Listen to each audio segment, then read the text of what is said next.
Olá, bom dia. Após uma pausa, estamos de volta com o programa Resenha, eu e Robson Júnior, como sempre. E por conta do distanciamento social, o nosso bate-papo de hoje vai ser por videoconferência. Nosso convidado é o deputado federal licenciado Rubens Pereira Júnior. Inclusive, já está conosco aqui ao vivo. Seja bem-vindo, Rubens. Bom dia a todos.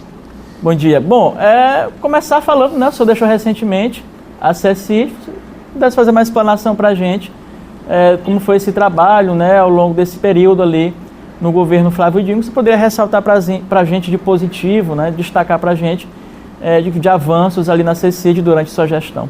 John, para mim foi um enorme prazer poder participar do governo Flávio Dino, um governo já reeleito em primeiro turno, portanto que a população do estado estava aprovando a gestão, e eu já tinha uma larga experiência no legislativo, deputado estadual, deputado federal, fui desenvoltura no Congresso Nacional, mas é absolutamente diferente o ritmo do executivo. E eu precisava passar por essa experiência. Eu sou advogado, tenho mestrado em Direito Constitucional, mas eu aprendi mais em 3 meses de prática na Secretaria das Cidades de Gestão Pública do que simplesmente nos livros ou na sala de aula. Então era uma experiência necessária, eu tinha que passar por isso, por esse aprendizado. Encontrei muito amparo no restante da equipe do governador Flávio Dino, me acolheram muito bem, e a gente deixou algumas obras importantes de legado, apesar do pouco tempo. Eu destacaria o programa Nosso Centro, para valorizar ainda mais o Centro Histórico de São Luís, especialmente o programa Adote um Casarão, tem o programa Cheque Minha Casa, onde nós ajudamos as pessoas a reformarem suas casas com R$5 mil em material de construção. Deixamos prontos 1.300 apartamentos para substituir especialmente palafitas, um programa de habitação urbana, sendo que tem também habitação rural. Tem a questão do PAC Rio Anil, com destaque aí obras aí pertinho da difusora, como por exemplo o Batalhão de Polícia Militar Tiradentes, Batalhão Tiradentes da Polícia Militar, e um centro de iniciação ao trabalho aí na Fé em Deus. Nós tivemos um programa de valorização das praças, e temos o Viva da Cidade Operária, a Praça do Quatrax, temos uma pauta de assuntos metropolitanos, tem a regularização fundiária, convênio com mais de 80 municípios no estado todo. Portanto, é muita coisa que nós tivemos a oportunidade de mostrar como é nossa forma de trabalhar. E mais do que esse portfólio de obras, que tem a sua importância, John, mas é também seguir a liderança do governador Flávio Dino, que ele não quer secretário de Estado trancado na sala com ar-condicionado. Por isso que a gente ia pessoalmente vistoriar as obras, dia de sábado, dia de domingo, dialogando com a comunidade o tempo todo. Meu gabinete aberto para a comunidade, para os políticos, para as pessoas que estavam exercendo, ajudando a integrar nossa equipe. Então a gente pôde mostrar um pouquinho como é a nossa forma de gerir a coisa pública, e por isso é que eu fiquei extremamente feliz em ter essa oportunidade. Eu me lembro que nós estávamos aqui, hoje estamos voltando aqui, ainda dentro de pandemia. A nossa conversa anterior foi exatamente antes da pandemia, e havia uma série de obras que estavam sendo começadas. Qual foi, assim, digamos assim, o maior desafio e aquilo que tem que ser ainda dado continuação? A gente sabe, por exemplo, eu tenho uma grande paixão, todo mundo sabe disso, pelo centro da cidade. Você falava, eu vejo aquilo ali com muitos bons olhos, a revitalização ampliada do centro histórico. Qual é o maior desafio daquilo que você começou a trazer dentro dessa secretaria? Inclusive, com a pandemia, fica muito claro o déficit habitacional. A gente precisa de casa, e casa de qualidade na cidade de São Luís. Por isso que o programa que eu pessoalmente era mais apegado ainda era o Cheque Minha Casa. Eu visitei várias famílias, já foram quase 10 mil famílias beneficiadas pelo governo Flávio Dino. Na nossa gestão, mais de 1.600. Eu visitava a casa dessas pessoas. Quem tem dinheiro pode achar que R$5 mil é pouco de material de construção. Mas para uma família de baixa renda, sabe o quanto é importante essa ajuda. E a prioridade era justamente instalações sanitárias. A pessoa dá preferência para construir banheiro ou garantir acessibilidade. Parte das casas dos nossos maranhenses não tem sequer banheiro dentro da casa. E isso traz outros problemas decorrentes disso. Então, o programa do cheque era, sem dúvida alguma, um dos maiores carinhos que nós tínhamos. Nós avançamos muito para poder oferecer também assistência técnica, arquitetos, engenheiros, parceria com a academia, a UEMA nos ajudou, outras instituições privadas. Então, o objetivo era fazer com que rendesse bem. e aquela ajuda mudasse a vida das pessoas. E eu conversei com muitos maranhenses que, sem ajuda governamental, não teria como reformar a sua casa. Muitos desafios ficaram pendentes, alguns praticamente concluídos, faltando apenas entregar, que a pandemia atrapalhou, como, por exemplo, o Viva da Cidade Operária não teve uma festa de inauguração. Ele simplesmente foi retirado do tapume e a população está usando. Mas a gente fica imaginando o que poderia ter acontecido se não tivesse vindo a pandemia. 1.300 apartamentos, os apartamentos concluídos, em um tem apenas faltando o habite e no outro a estação de tratamento de esgoto, mas a população que fica esperando sabe o quanto é importante ter essa continuidade administrativa. E isso o governador Flávio Dino garantiu. Nenhuma obra iniciada será suspensa, será paralisada. Aquilo que foi começado vai ser concluído. Mas o maior desafio nesse período todo foi a crise financeira, que a gente passa por um momento de muita gravidade, especialmente provocado parte pelo governo do presidente Bolsonaro, governo que eu faço oposição, mas e sem perspectiva a curto prazo de que essa crise financeira acabe, e esse foi o maior desafio, fazer mais com menos. Em alguns casos nós tivemos que ter novas ideias para velhos problemas. É o caso do Adote um Casarão. A gente pegava um casarão fechado no centro, que hoje o Estado não tem dinheiro para reformar, e a gente fazia uma parceria com a iniciativa privada.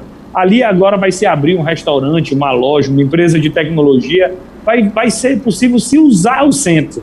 E isso é muito importante, a gente nunca se preocupou apenas com a obra, com o cimento, mas mais do que isso, a gente se preocupava com o uso da obra.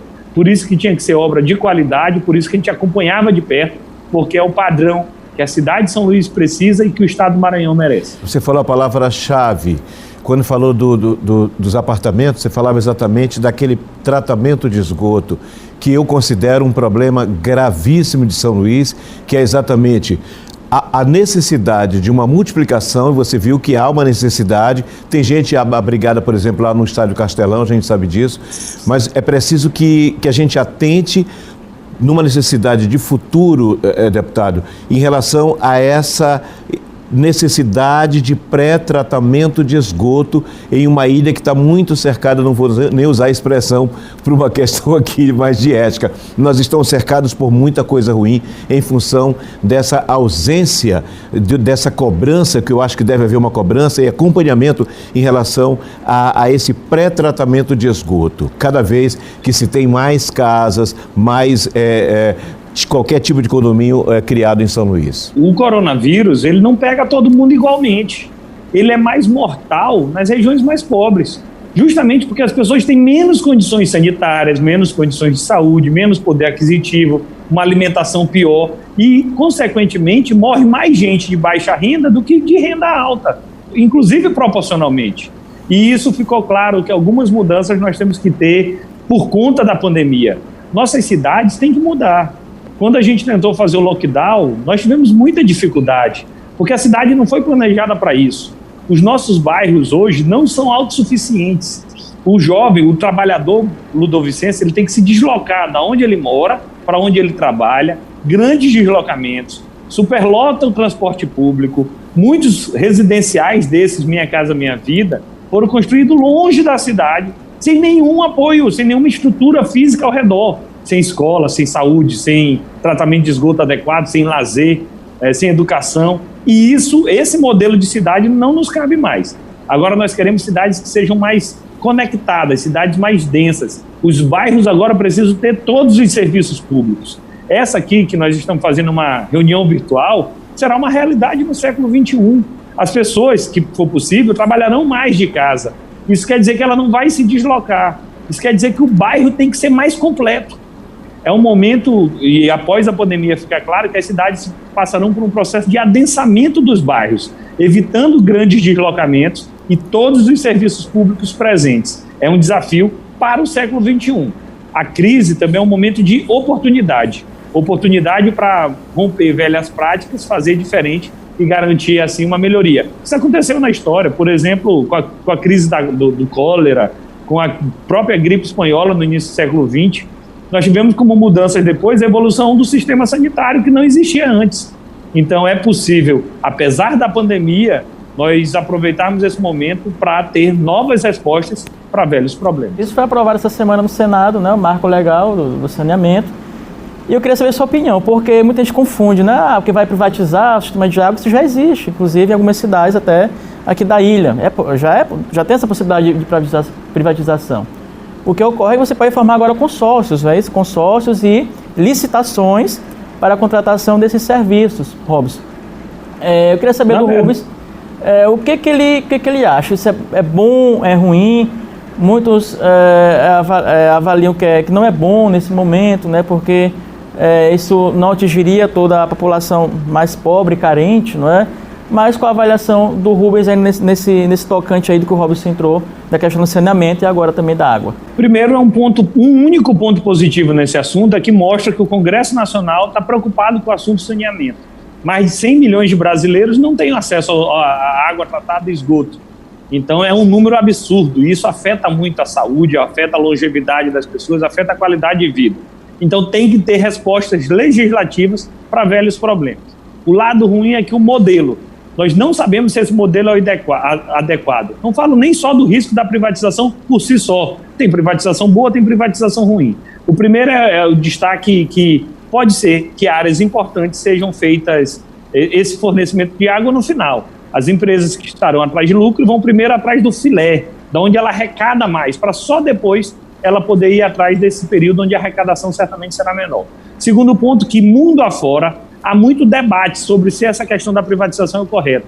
Vários países fizeram um processo de privatização e quando perceberam que aumentou o custo e não melhorou a distribuição de água e o tratamento de esgoto, estão voltando ao modelo anterior, estão reestatizando alguns desses serviços. Então há uma indefinição. O dado positivo é que há uma clara tentativa de melhorar. Pode não dar certo, e aí a gente volta ao modelo anterior.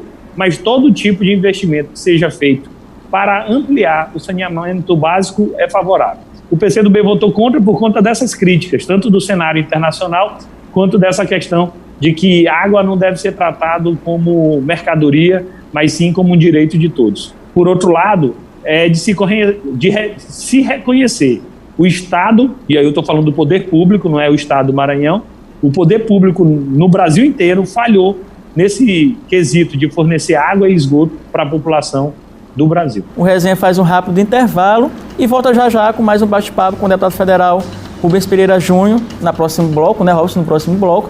Vamos falar de eleições, adiamento das eleições. É só um instante, a gente volta já.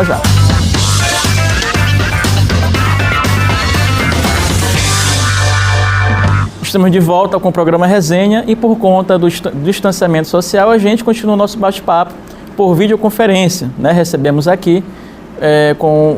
com muito prazer o deputado federal licenciado Rubens Pereira Júnior. E na pauta agora, deputado, as eleições. A gente sabe que teve uma PEC aprovada do senador Everton Rocha no Senado, foi encaminhada para a Câmara, né, que trata do adiamento da data das eleições deste ano. Em princípio, 15 de novembro, primeiro turno, 29 de novembro, segundo turno.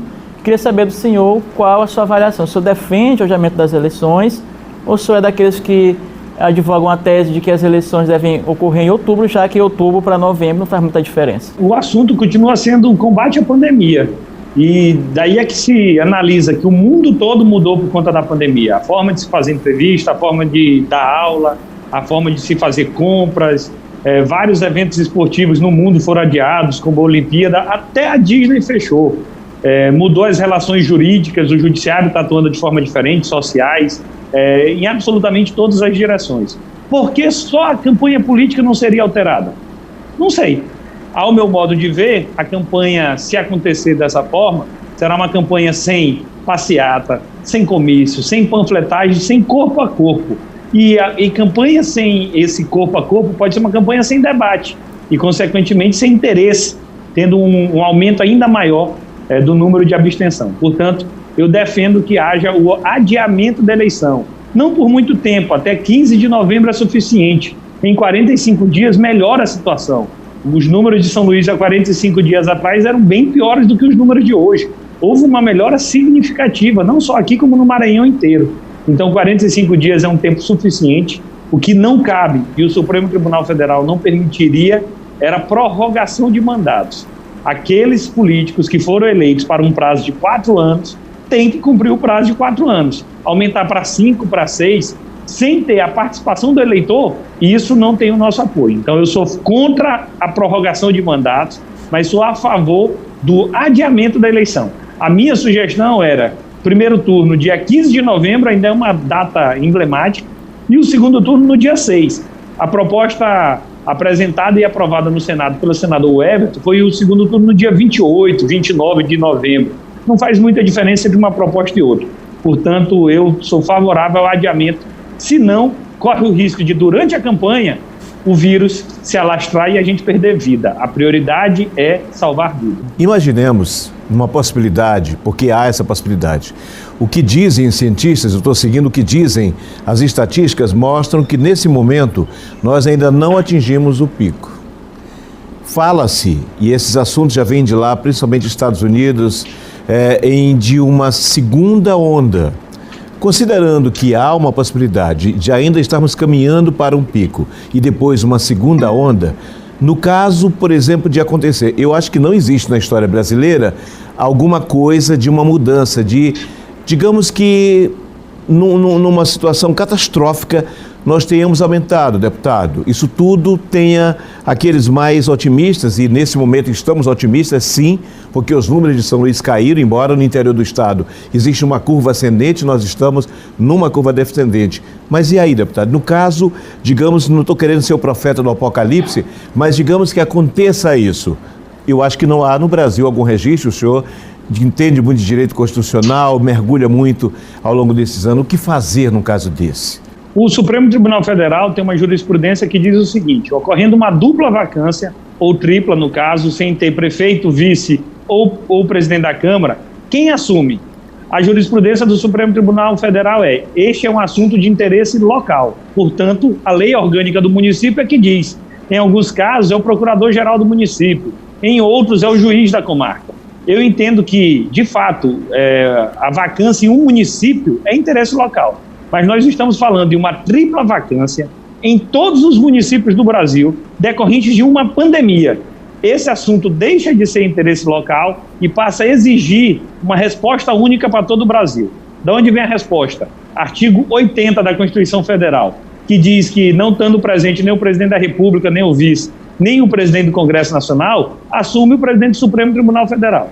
Portanto, Robson, se acontecer este cenário que tu avisas, que seria catastrófico e sem resposta, inclusive, do Congresso Nacional, ao meu modo de ver, quem assumiria as prefeituras seriam os prefeitos, seriam os juízes, até a realização de uma eleição.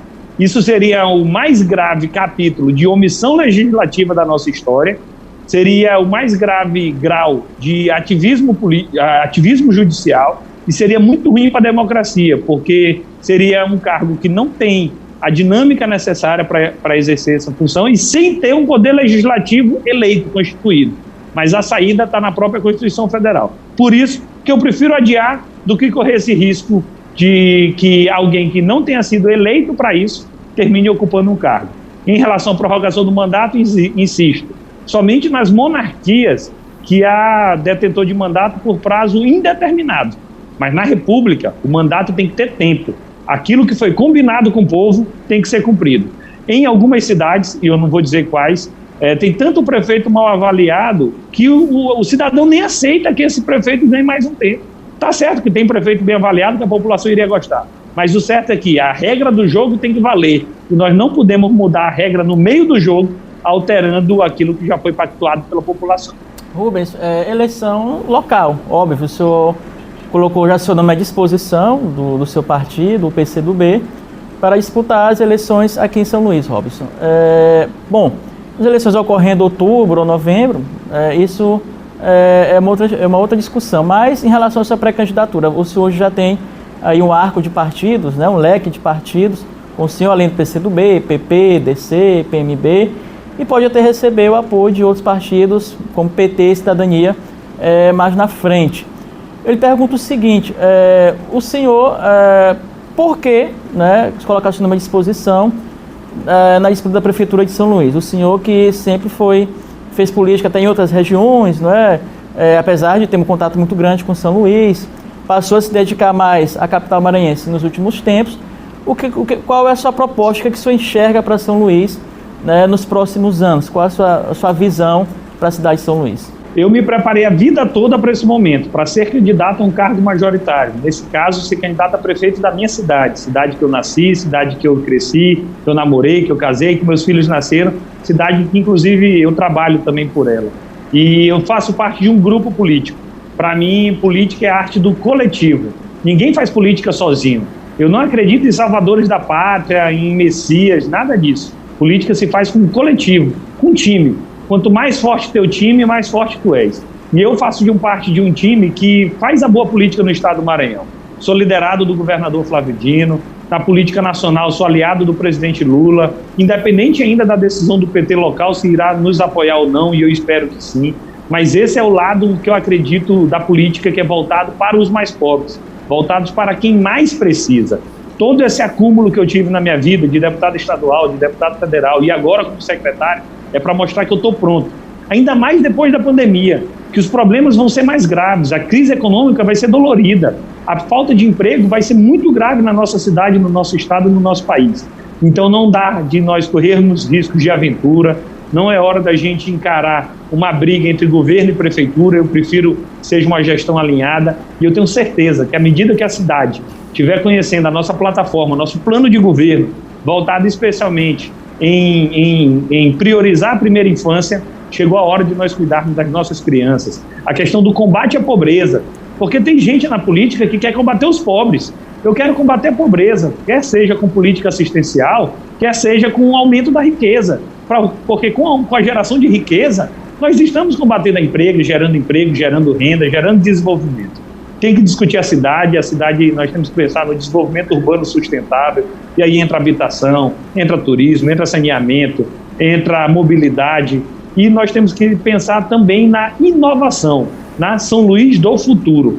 Portanto, eu tenho a convicção de que na hora que começar esse debate, eu vou ser testado nas urnas como já fui em outros momentos. Fui testado sendo líder da oposição na Assembleia, fui testado na época do impeachment, que fiquei do lado da presidenta Dilma, dizendo que tirar a Dilma não resolveria os problemas. E essa é a forma que eu acredito de fazer política. O prefeito Edivaldo, inclusive, vai entregar uma cidade melhor do que ele recebeu. Resolveu todos os problemas? É natural que não.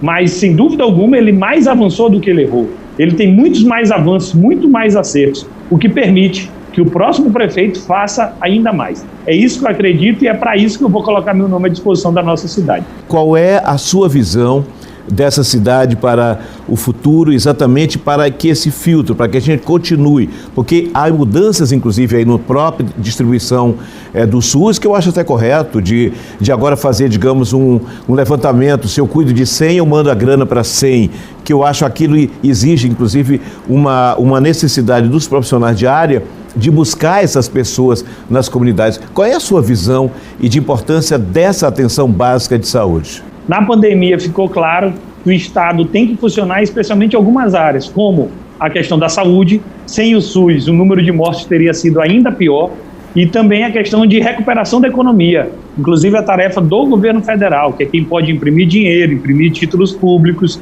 e tem bancos de fomento à disposição. Então, com a pandemia ficou claro que o SUS é muito importante. Só morreu mais gente no Brasil que nos Estados Unidos, onde não há um sistema único de saúde. Portanto, é uma vitória ter um SUS forte. Então, pensar em saúde pública tem que pensar no SUS, em valorizar o SUS. Segundo ponto, quem vai mudar drasticamente a saúde de São Luís é o governador Flávio Dino, com a construção do Hospital da Ilha. O socorrão é um socorrão de urgência e emergência, de porta aberta, que recebe pessoas do Maranhão inteiro.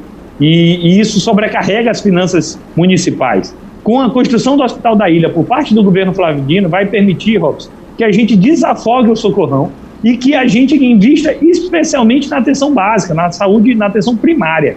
Hoje nós temos 37 unidades básicas de saúde em São Luís. Teresina tem 91. A cobertura lá é muito maior do que aqui. E isso é algo que nós vamos enfrentar para corrigir. Nós vamos aumentar essa atenção básica, que é muito mais barato você prevenir do que você remediar. Tem muita gente que perde até a vida por falta dessa saúde preventiva. Tem casos, por exemplo, de pessoas que às vezes chegam a perder a perna inteira com diabetes, quando podia ter sido feito esse tratamento adequado de forma preventiva. E se nós não priorizarmos aí juntamente com inovação na área de tecnologia, com mais infraestrutura, com valorização dos profissionais, nós não teremos melhoria nos indicadores. Então, a partir do Hospital da Ilha, feito pelo governador Flávio Dino, nós vamos direcionar os recursos para justamente a atenção primária na cidade de São Luís. Rubens, a gente agradece a participação aqui no programa Resenha mais uma vez, né? Até a próxima com mais um entrevistado aqui no programa Resenha, mais um convidado especial para discutir os assuntos pertinentes na cidade de São Luís e também a política, a cultura, a educação e saúde. A gente volta no próximo sábado. Um abraço a todos. Tchau.